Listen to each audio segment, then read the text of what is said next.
മമ്മൂട്ടി ആരാധകരും സിനിമാ പ്രേമികളും ഒരുപോലെ കാത്തിരിക്കുന്ന ചിത്രമായിരുന്നു ബസൂക്ക റിലീസ് ചെയ്തിരിക്കുകയാണ്. താരത്തിന്റെ സ്റ്റൈലിഷ് ലുക്കും വ്യത്യസ്തമായ വേഷത്തിനുമെത്തിയ സിനിമയ്ക്ക് സമ്മിശ്ര പ്രതികരണമാണ് നേടാനായത്. ചിത്രത്തിന്റെ തിരക്കഥയ്ക്ക് വിമർശനങ്ങൾ ലഭിക്കുമ്പോൾ സിനിമയുടെ അവസാനത്തെ 20 മിനിറ്റിനും മമ്മൂട്ടിയുടെ പ്രകടനത്തിനും കയ്യടി ഉയരുന്നുണ്ട്. ഇപ്പോഴത്തെ ചിത്രത്തിന് 3 ദിവസത്തെ കളക്ഷൻ റിപ്പോർട്ടാണ് പുറത്തുവരുന്നത്. ആഗോള ബോക്സ് ഓഫീസിൽ നിന്ന് ബസൂക്ക ഇതുവരെ 15 കോടി നേടിയെന്നാണ് റിപ്പോർട്ടുകൾ.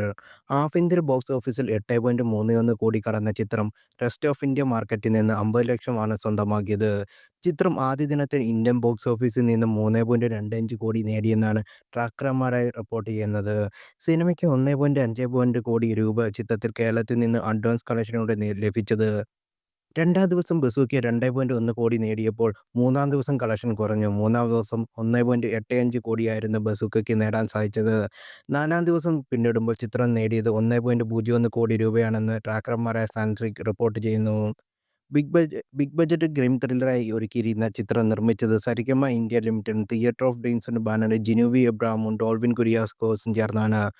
ഒരു ക്രൈം ഡ്രാമയെ ഒരുങ്ങുന്ന ചിത്രത്തിൽ ഈശ്വര മേനോൻ, ദിവ്യ Pillai, Siddharth Bharathan, Babu Antony, Hakeem Shah Jahan, pharma Arun, Dean Dennis, Sumit നേവസ്, പടിയൻ George തുടങ്ങിയവരാണ് മറ്റ് പ്രധാന കഥാപാത്രങ്ങളെ അവതരിപ്പിക്കുന്നത്.